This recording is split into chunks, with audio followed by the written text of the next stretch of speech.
Hi, it's Sam, aka LymphomaLass, and today I'm going to show you how to make foliage out of baker's twine or string using macrame knots like this one here. I've just very roughly trimmed this because it's a bit like a fir tree. So this is something you could use for garlands or for wreath making, but it's quite a simple technique you can make in front of the TV. So what we need is baker's twine, some scissors, I use a comb,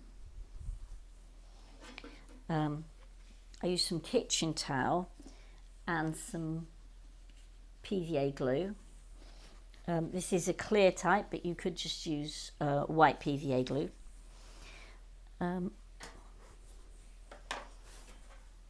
paintbrush and some water in a jam jar. This is one I've made which I've not yet trimmed, so I can show you how to trim them when we get to that stage. And I've also used a mango chutney jar.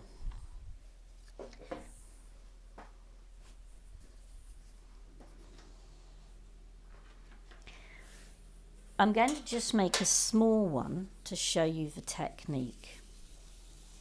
So, what I've done with these is I've wound the string around the chutney jar 1.5 times. And then I've doubled that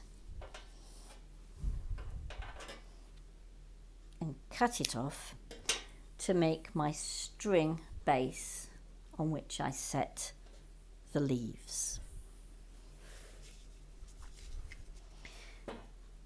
Just so that you have a loop at the end, I've cut complementary thread because it's easy with this to pull out the loop at the top, but if you've got a string on it you won't. So I'm just going to slip the loop under the halfway point of my string, push the ends up and push them down and under,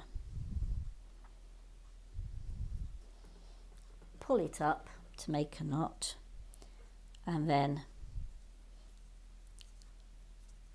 I'm going to just tie the end bit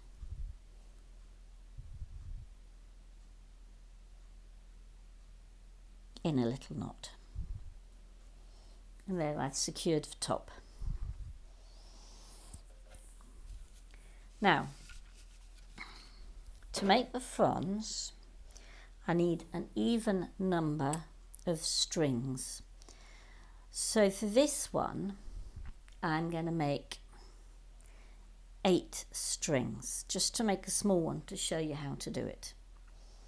So I'm wrapping it once, twice, 3, 4, 5, 6, 7, 8. Then I'm going to smooth my string or baker's twine over the jam jar to get it to the narrow neck, and at that point I'm going to just cut them.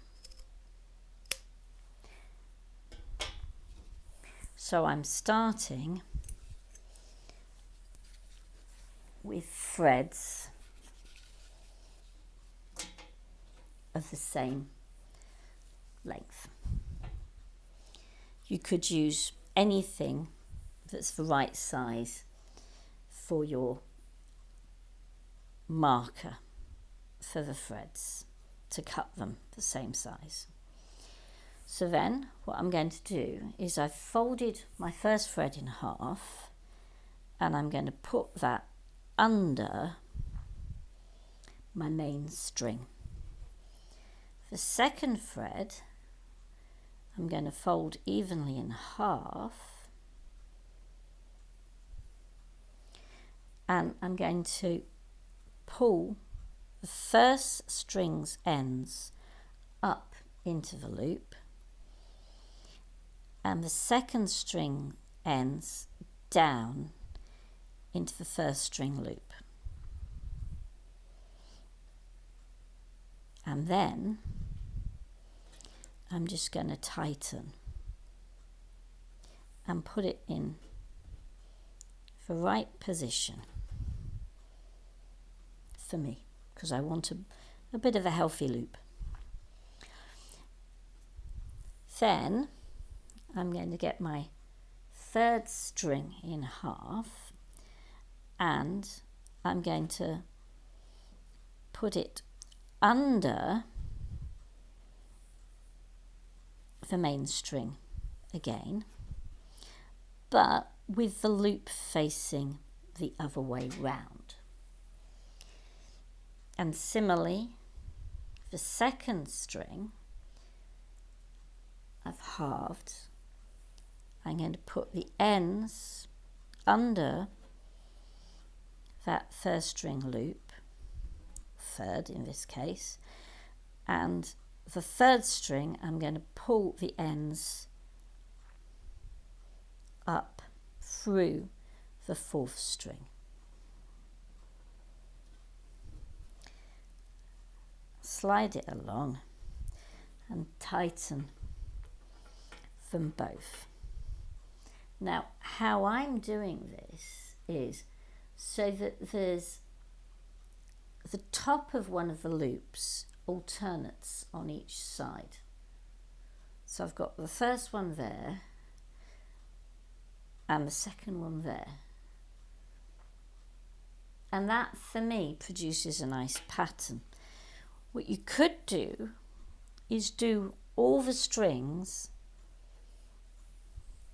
with the little bump of the loop, the first loop, the same way round. So you'd have like an extra shape on the vein going that way or that way, whichever way you fancy. Or you could alternate them like me. And to get your bump of the top of the loop in the right direction, you just start by putting it under the main string with the first loop of the first string you're using of each pair in the opposite way to the one you've just finished. So I've just finished, this one is on this side, so this one's going to be on the other side here.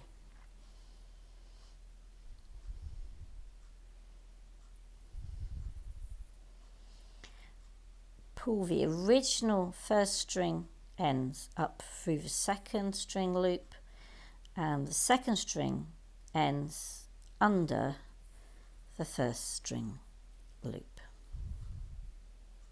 and tighten and move up.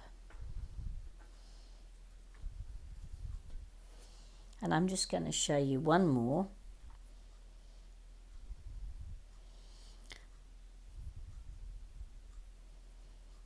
So the first string in half under the main string, the second string in half, the loop at the end of the first string, the ends, pull the ends up through the loop, second string, push the ends down under the loop,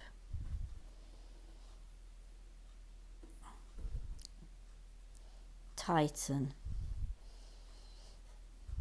and move up. Then, to stop the strings falling off the end, so to secure this end, what I'm going to do is I've got the two long ends. on either side. And on one side, I'm going to take the bottom half of the thread and I'm just going to tie it. I believe this is called a wreath knot, but I'm just going to do these knots that have two like that. In case that wasn't clear enough, and because we need to do it, taking the bottom string of the last set, the bottom of the main end, and we cross the bottom, the short string over and under and tighten, and repeat that. Under, up through the middle, and tighten. Then, to get these two facing together, I'm just going to do it to the two main strings. Just tie them together.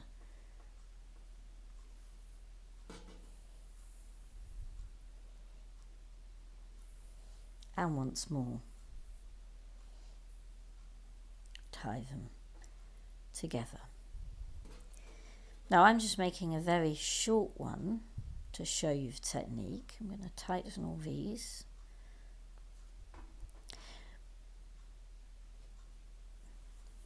This one I did with 30 wraps of my yarn. But you could do it with 60 or 90, you could make massive ones. You could set your template to be longer. So, what I'm going to do just to make it easier to handle is I'm going to chop off these strands here.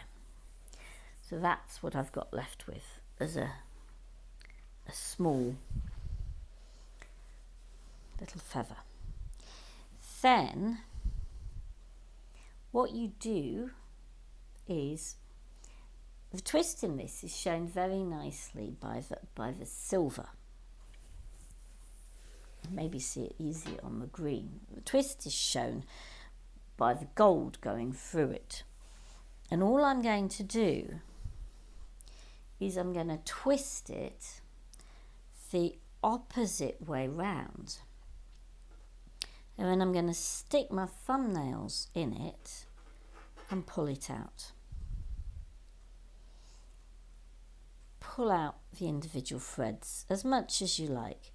If you pull out every single individual thread, it'll, dividing up the string into the individual threads, your leaf will be very lovely and fluffy and full. With these, I've just done a few and it's not quite so full.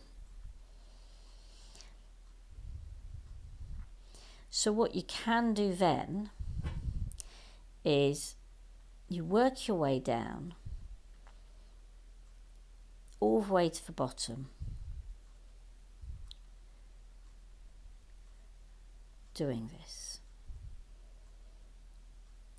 unturning, turn the reverse way round to the way it's spun your string, and pull it out. I'm just going to do it on the other side to show you again, hopefully. Twist it the one way round, not too far, just so that it's straight. And with your thumbnail, just pull out the strands. So you've got lots of little strands.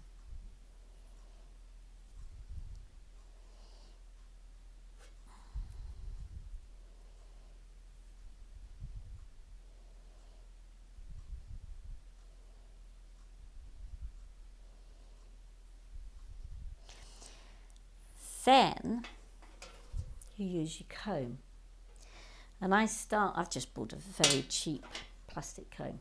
Start with the thick end and just comb it. Now as you comb it, hold the knot. You may want to tighten the knot several times during this process. Just comb it. And then use the smaller ends, spikes of the comb, teens of the comb. And the more you comb it and tease it out, as I say, the more fluffy it will go. And you can already see the difference between that and these.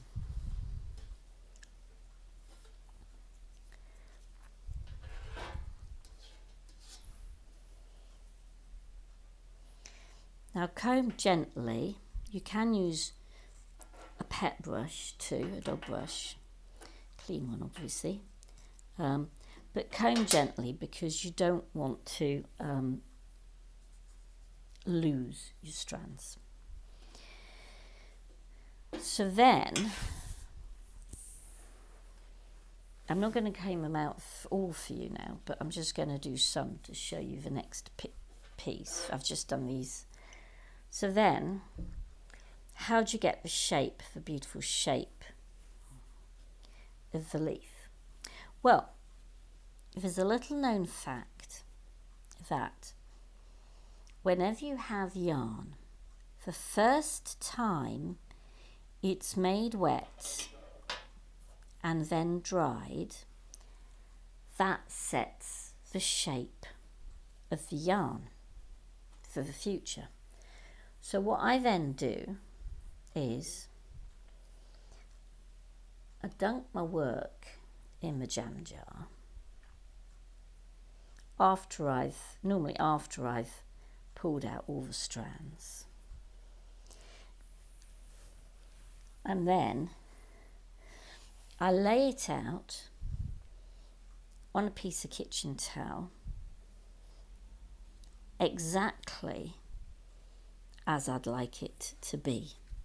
So you want the pieces at the bottom together and the pieces at the top fanning out a bit. So you get it all in exactly the right position, and when it dries, it'll dry in that shape. What I've also done for mine is I've just used some PVA glue and a cheap brush, and I've just brushed the knots and along the strands to give it an extra bit of help, especially because the turning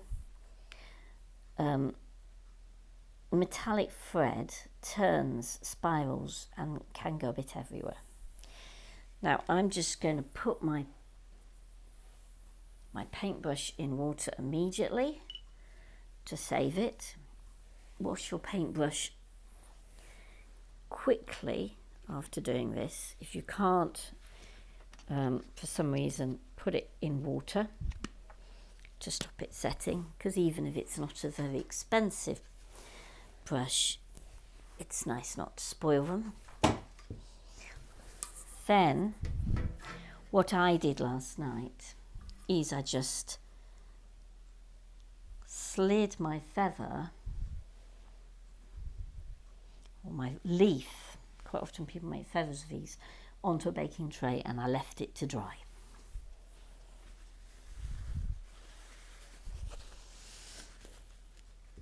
I used to make these out of, I have made these out of embroidery cotton and made them into feathers, which means you can use all kinds of spare embroidery cotton you have, and stuff that comes with maybe an embroidery kit and you've not used up, and you can make lovely little feather earrings with them using, instead of a piece of yarn to hold the top, make the top tighter down to there maybe, and use a jewellery making jump ring to hold them, and then you can fit them onto earrings. Fiddly, but very pleasant to do. So setting the shape is key, brushing it out is key, and teasing it out is key. And the last thing is cutting it. Now, don't be nervous about this. Some people use templates. They draw the shape of the feather or the leaf they want, and they hold this on the template and they cut round it. To me, I prefer more organic shape. Basically, you just hold the ends and chip away at it. Take your time. It's just like doing a little haircut to it. Don't worry about it. I thought the white and gold and white and silver would look very lovely for Christmas. Making these into Christmas garlands, or sticking them to a round to make a Christmas wreath. You may need to turn over your leaf to get the edge easier to handle. Hold the edge and just trim and just gently reduce. At the top you might want to curve it a bit to give it a bit more of an organic shape. But I think you could do this with string that you then later dye red or orange with food colourings or alcoholic inks, or really anything. Just make sure that they're colour fast enough so they don't that you don't put them against something and they spoil, like your wall paintwork or whatever. But if you can't get thread that's the right colour, you can colour these after with acrylic paint or watercolour if you want a less permanent effect. And they make a lovely decoration for autumn or fall, as well as for Christmas, as well as being able to make them into, if you do mini ones, making them into earrings or pendants or keychains.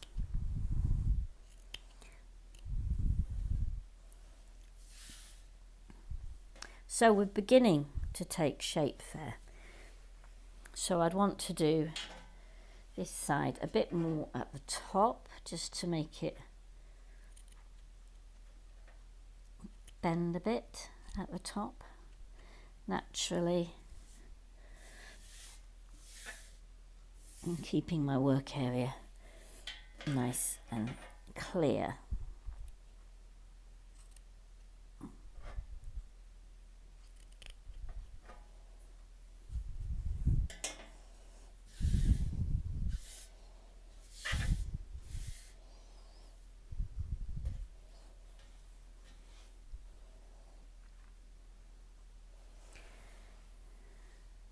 So if you do shaggier ones like I have, they look rather like fir tree fronds.